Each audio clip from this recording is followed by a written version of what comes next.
പുറത്തുനിന്നുള്ള ഒരു വിശ്വാസ രീതികളും നമ്മൾ അടിച്ചേൽപ്പിക്കപ്പെട്ടിരുന്നില്ലെങ്കിൽ ജനിച്ച് നാച്ചുറലായിട്ട് വളർന്നു വന്ന് മെച്യൂരിറ്റി എത്തുമ്പോൾ നമ്മൾ ആരിലായിരിക്കും വിശ്വസിക്കുക? എന്തിലായിരിക്കും വിശ്വസിക്കുക? നിന്നെ സൃഷ്ടിച്ച നിൻ്റെ ദൈവം നീ തന്നെയാണ് എന്ന് പറഞ്ഞു തുടങ്ങുന്ന ഈ ബുക്കിൻ്റെ ഫസ്റ്റ് പാർട്ടിൽ ചോദിക്കുന്ന ഒരു സ്ട്രോങ് ചോദ്യമാണിത്.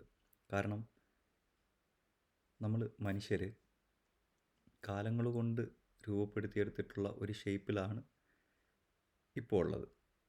അതിന് നമ്മളെ ഷേപ്പ് ചെയ്ത ഫാക്ടേഴ്സ് എന്ന് പറയുന്നത് നമ്മളുടെ ചിന്തകൾ, നമ്മളുടെ ചോയ്സസ്, നമ്മുടെ ഹാബിറ്റ്സ്, നമ്മളുടെ വിശ്വാസങ്ങൾ, നമ്മളുടെ പ്രവൃത്തികൾ, ഇതെല്ലാം കൊണ്ട് കാലങ്ങളായിട്ട് രൂപപ്പെടുത്തിയെടുത്ത ഒരു ക്യാരക്ടറാണ്, അല്ലെങ്കിൽ ഒരു ഷേപ്പിലാണ് നമ്മളിപ്പോൾ ഉള്ളത്.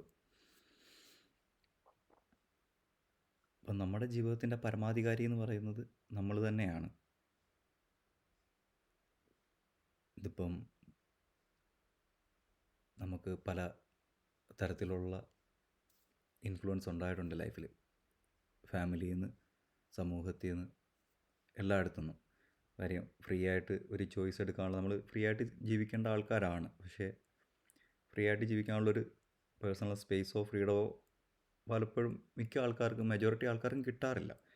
എന്നിരുന്നാൽ തന്നെ നമ്മൾ ജീവിതത്തിൽ നടന്നിട്ടുള്ള കാര്യങ്ങൾക്കെല്ലാം നമ്മളിലൂടെയാണ് നടന്നിട്ടുള്ളത്. കാര്യം ഫാമിലി ഫോഴ്സ് ചെയ്തെങ്കിലും, വീട്ടുകാരായാലും സുഹൃത്തുക്കളായാലും വർക്ക് പ്ലേസിലായാലും സമൂഹത്തിലായാലും ഓരോ പ്രഷർ കൊണ്ട്, ഒരു ഇത് കൊണ്ട് നമ്മൾ ഗീവപ്പ് ചെയ്ത്, അല്ലെങ്കിൽ ശരി ഇതല്ല എൻ്റെ വിധി എന്നും പറഞ്ഞ് നമ്മൾ അക്സെപ്റ്റ് ചെയ്ത്, അല്ലെങ്കിൽ നമ്മൾ വഴങ്ങി കൊടുത്തപ്പോഴാണ്, ഗിവപ്പ് ചെയ്തെന്ന് ഞാൻ പറയുന്നില്ല. കാര്യം അതിൻ്റെ പ്രഷർ എന്താണെന്ന് എനിക്കും അറിയാവുന്നതാണ്. നമ്മൾ വഴങ്ങി കൊടുക്കേണ്ടി വന്നപ്പോഴാണ്, അല്ലെങ്കിൽ ലൈഫിൽ നമ്മൾ വിട്ടുകൊടുത്തപ്പോഴാണെന്ന് പറയാം. അന്നേരമാണ് അങ്ങനത്തെ ഒരു വ്യത്യാസങ്ങൾ സംഭവിച്ചിട്ടുള്ളത്.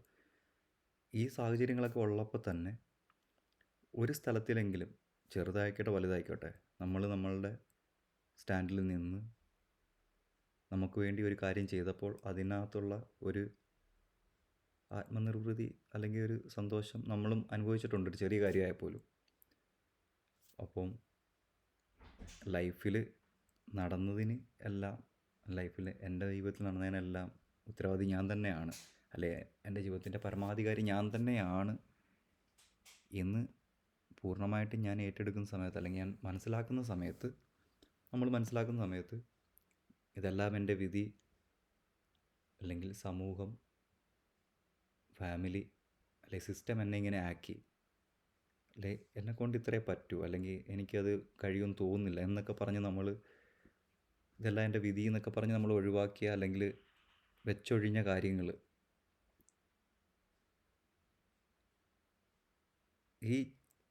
ഇതിനൊക്കെ പകരം നമ്മൾ വേറൊരു ചോദ്യം നമ്മളുടെ മുമ്പിൽ ലൈഫ് ചോദിക്കും. കാര്യം ഈ ലോകത്തിൻ്റെ പരമാധികാരി, എല്ലാം ഉണ്ടായേക്കുന്ന ആ ശക്തി, എല്ലാവരും വിശ്വസിക്കുന്ന ആ ശക്തി, ഈ പ്രപഞ്ചവും ഇതിനകത്തുള്ള എല്ലാം ഉണ്ടായ ആ ശക്തി, അതിനെയാണ് നമ്മൾ മലയാളികൾ ദൈവമെന്ന് വിളിച്ച്, ഗോഡ്, എല്ലാവർക്കും ഇഷ്ടമുള്ള പേര്. ബുക്കിൽ പറയുന്ന കണക്ക് നമുക്കും ഇനി അങ്ങനെ ദൈവം എന്ന് തന്നെ വിളിക്കാം. അപ്പം ദൈവം മനുഷ്യനെ സൃഷ്ടിച്ചപ്പോൾ മനുഷ്യന് ദൈവത്തിൻ്റെ അതേ എനർജി തന്നെയാണ് എല്ലാ മനുഷ്യനും നൽകിയത് ഈക്വലായിട്ട്. അതാണ് നമ്മുടെ ഉള്ളിലെ എനർജി, ആത്മാവ്. നമ്മുടെ ആത്മാവിനാണ് ഈ ശരീരമുള്ളത്. ഈ ഭൂമിയിൽ ലൈഫ് എക്സ്പീരിയൻസ് ചെയ്യാനായിട്ട് നമ്മുടെ ആത്മാവിനാണ് ഈ ശരീരമുള്ളത്, തിരിച്ചല്ല. അപ്പോൾ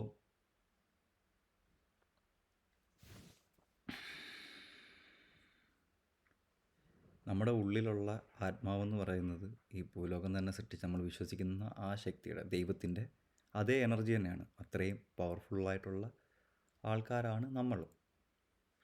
ആ മനുഷ്യന്മാരാണ് നിസ്സാരമായ ജീവിതത്തിൽ കടന്ന്, മെൻ്റൽ പ്രഷർ ആയിക്കോട്ടെ, അല്ലാനുള്ള പ്രഷർ ആയിക്കോട്ടെ, കടന്ന് ജീവിതത്തിൽ നിസ്സാരമായ ഇതിൽ കടന്നിട്ട് വലിയ പ്രഷറിൽ കടന്ന് നമ്മൾ അനുഭവിക്കുന്നത്. ആ കടന്നു പോകുന്ന സാഹചര്യങ്ങൾ പലർക്കും പലതായിരിക്കാം. അത് ചെറുത് വലുതെന്ന് ഞാൻ പറയുന്നില്ല. കാര്യം ആ അനുഭവിക്കുന്ന ഇൻറ്റൻസിറ്റിയാണ് ഓരോ പ്രശ്നത്തിലും ഓരോ സാഹചര്യത്തിലും നമ്മൾ അതിൻ്റെ വലിപ്പം ചെറുപ്പം ഒക്കെ തീരുമാനിക്കുന്നത്. അല്ലാതെ എൻ്റെ പ്രശ്നം വലുതാണ് നിൻ്റെ പ്രശ്നം ചെറുതാണ് അങ്ങനെ പറയാനില്ല. അത് നമ്മൾ അനുഭവിക്കുമ്പോൾ ഉള്ള നമ്മുടെ ആ ഇൻറ്റൻസിറ്റിയാണ് നമുക്ക് അന്നേരത്തെ ആ സിറ്റുവേഷനിൽ തരുന്നൊരു ഫീല്. ഇതിനെല്ലാം കാരണം ഇത്രയും പവർഫുള്ളായ നമ്മളുടെ മനുഷ്യർ ഇത്രയും പവർഫുള്ളാണെങ്കിൽ എന്തുകൊണ്ടാണ് നമുക്കിതൊന്നും മനസ്സിലാവാതെ കടന്ന് അനുഭവിക്കേണ്ടി വരുന്നത്? കാര്യം നമുക്ക് ചെറുപ്പത്തിൽ തൊട്ടേ കണ്ടീഷനിങ് തുടങ്ങും. ജനിച്ച് വീഴുന്ന സമയത്ത് കുട്ടികൾ, ശിശുക്കൾ, നമ്മൾ കുഞ്ഞായിരിക്കുന്ന സമയത്ത് നമ്മളുടെ ആത്മാവും നമ്മുടെ ശരീരവും ഒന്നാണ്. ഒരേ മനസ്സും ഒരേ ആത്മാവും ഒരേ ഇതിലാണ്. കാര്യം ആ സമയത്ത് നമുക്ക് പേടിയില്ല, നമുക്കൊന്നും അറിയില്ല. കാര്യം ജനിച്ച് വീണ് ഒരുമിച്ച് ഇതായിരിക്കുന്ന ടൈമാണ്. പക്ഷേ വളർന്നു വരുന്നതനുസരിച്ച് നമുക്ക് നമ്മുടെ ഉള്ളിൽ എനർജി ആയിട്ടുള്ള കണക്ഷൻ വേർപെട്ട് രണ്ട് വഴിക്കായിട്ടൊക്കെ പോകുന്നത്. കാരണമെന്ന് വെച്ച് കഴിഞ്ഞാൽ ഫസ്റ്റ് ഫാമിലിയിൽ നിന്ന് കണ്ടീഷനിങ് തുടങ്ങും. എല്ലാം ഒരു പേടിയുടെ പുറത്താണ് എല്ലാം പഠിപ്പിച്ചു തരുന്നത് എല്ലാവർക്കും. പല രീതിയിൽ പല ഫാമിലിയിലും പല രീതിയിലാണെങ്കിലും കണ്ടീഷനിങ് ഫാമിലിയിൽ നിന്ന് തുടങ്ങും. ഫാമിലി, സമൂഹം, റിലീജിയൻ, നമ്മുടെ education, social media, life style, ഇതെല്ലാം നമ്മുടെ ഉള്ളിലെ എനർജി ആയിട്ട് നമ്മൾ ഡിസ്കണക്ട് ചെയ്ത് രണ്ട് വഴിക്ക് വിടുന്ന രീതിയിലാണ് എല്ലാം ഡിസൈൻ ചെയ്തിരിക്കുന്നത്. അതെന്തുകൊണ്ടാണെന്നുള്ളത് മുമ്പോട്ട് ഇനി അങ്ങോട്ടുള്ള പാർട്ടിൽ ബുക്കിൽ പറയുന്നുണ്ട്. അപ്പോൾ അതുകൊണ്ടാണ് നമ്മൾ നമ്മളുടെ പവർ എന്താണെന്ന് മനസ്സിലാക്കാതെ ഈ ജീവിതത്തിൽ കിടന്നിങ്ങനെ അനുഭവിക്കുന്നത്. കാര്യം നമ്മളൊരു മെച്യൂരിറ്റി എത്തിക്കഴിയുമ്പോഴത്തേക്ക് നമ്മളെ തള്ളി വിടുന്നതെന്ന് വെച്ച് കഴിഞ്ഞാൽ anxiety, fear, depression, ego, doubt എന്നൊക്കെയുള്ള ഒരു നമുക്ക് ആവശ്യമില്ലാത്ത ഇമോഷൻ നിറഞ്ഞൊരു പരുവത്തിലാക്കിയിട്ടാണ് നമ്മളുടെ പഠിത്തമൊക്കെ കഴിഞ്ഞ് സ്വന്തമായിട്ട് ജീവിക്കാറാകുമ്പോഴത്തേക്ക് നമ്മൾ സമൂഹത്തിലേക്ക് ഇറങ്ങുന്നത്. അവിടെ തൊട്ട് നമ്മൾ അനുഭവിക്കാൻ തുടങ്ങും. നമ്മളുടെ മെൻ്റൽ പ്രഷറായാലും ജീവിതത്തിലുള്ള ബാക്കി പ്രഷറായാലും നമ്മൾ ഒരുമിച്ച് എല്ലാവർക്കും പല രീതിയിൽ അനുഭവിക്കാൻ തുടങ്ങും. ഇതെല്ലാം നമ്മുടെ ജീവിതത്തിൽ നമ്മുടെ ലൈഫ് തന്നെ വരുന്ന ചലഞ്ചസാണ്. നമ്മൾ മാറിപ്പോയ സത്യത്തിൽ നിന്ന് നമ്മളെ തിരിച്ചു കൊണ്ടുവരാനായിട്ട് ലൈഫ് തരുന്ന ഓരോ ചലഞ്ചസ്. കാര്യം നമുക്ക് ആവശ്യമില്ലാത്ത കുറേ ഇമോഷൻസ് നമ്മുടെ ലൈഫിൽ നമുക്ക് ഫോമായി. ഇതെല്ലാം എടുത്ത് മാറ്റിയാൽ നമ്മുടെ ഉള്ളിൽ നമ്മുടെ എനർജി നമ്മുടെ സത്യമായിട്ട് ദൈവത്തിൻ്റെ തന്നെ എനർജിയാണ്. അതുമായിട്ട് നമുക്ക് തിരിച്ച് റീയുണൈറ്റഡ് ആവണമെങ്കിൽ, യൂണിയൻ വിത്ത് ഡിവൈൻ ആവണമെങ്കിൽ ഈ ആവശ്യമില്ലാത്ത ഇമോഷനെല്ലാം നമ്മളിൽ നിന്ന് കളയണം.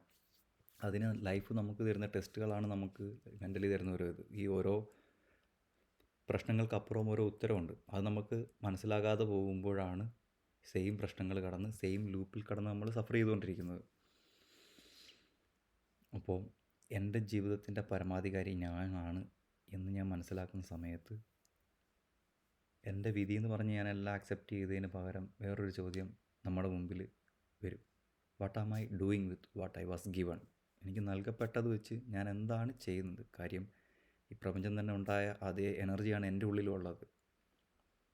അത് നമ്മുടെ ആരെയും തെറ്റല്ല, നമ്മുടെ മാതാപിതാക്കളുടെ തെറ്റാന്ന് വെച്ചാൽ അവരുടെയും തെറ്റല്ല. കാര്യം ഇതൊന്നും അറിയാതാണ് അവൾ വളർന്നു വന്നത്. അതനുസരിച്ചാണ് നമ്മളെ വളർത്തി. ഇതാണ് ഇങ്ങനെ പാരമ്പര്യമായിട്ട് നടന്നുകൊണ്ടിരിക്കുന്നത്. ഇത് തിരിഞ്ഞ് ചിന്തിക്കാനും ഒന്നിനും നമ്മൾ റെഡിയായില്ല. എന്തുകൊണ്ടാണ് ഇങ്ങനെ നമ്മൾ ഫുൾ സിസ്റ്റം നമ്മളുടെ എനർജിയിൽ നിന്ന് അല്ലെങ്കിൽ നമ്മളുടെ സത്യം അറിയാതെ നമ്മളെ വഴിമാറ്റി വിടുന്നത്? നമ്മൾ അത്ര പവർഫുള്ളാണോ? അത് പവർഫുള്ളാണെങ്കിൽ തന്നെ നമ്മളുടെ സത്യം നമ്മളറിഞ്ഞ് നമ്മളുടെ ഫുൾ പൊട്ടൻഷ്യൽ എത്തിയാൽ ആർക്കാണ് ഇവിടെ പ്രശ്നം? എന്തുകൊണ്ടാണ് നമ്മളുടെ ലൈഫ് മൊത്തം ഇങ്ങനെ നമ്മളുടെ സത്യം അറിയാത്ത രീതിയിൽ നമ്മളെ വഴിതിരിച്ചു വിട്ടേക്കുന്നത്? ഇതിനെല്ലാം ഉത്തരമായിട്ട് ബുക്ക് ഫസ്റ്റ് പാർട്ടി പറയുന്നത് ഫൈൻഡ് യുവർ ട്രൂത്ത്.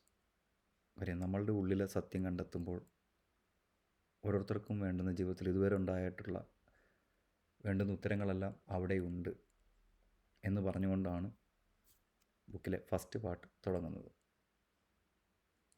ബാക്കിയുള്ള പാർട്ടുകളിൽ ഇതിൻ്റെ സ്റ്റെപ്പുകൾ, ഇമോഷൻ പാറ്റേൺസും കാര്യങ്ങളും ബാക്കിയുള്ളത് ഓരോ പാർട്ടിലായിട്ട് വരുന്നുണ്ട്.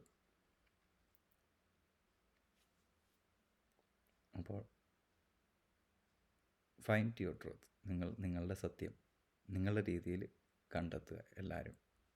അതിനകത്ത് നമുക്ക് വേണ്ടുന്ന എല്ലാ ഉത്തരം ഉണ്ട്.